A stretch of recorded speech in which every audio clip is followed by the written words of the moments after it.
ஒன்னு ரெண்டு தடவை எல்லாம் கிடையாது, பல வாட்டி தோத்துருக்கேன். ஏன் இந்த வயசுல படகோட அவமானத்தையும் பட்டிருக்கேன்.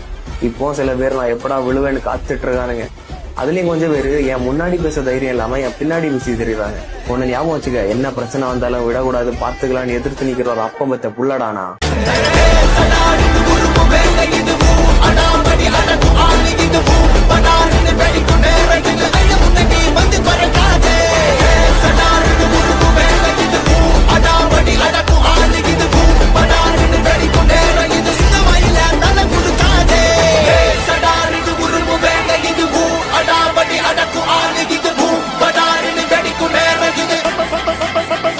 Crown of fire, he rises when the night gets cold. Blade of truth cutting through the lies they told. King of justice, hear the innocent cry. His name shields the weak while he sets the dark in flame.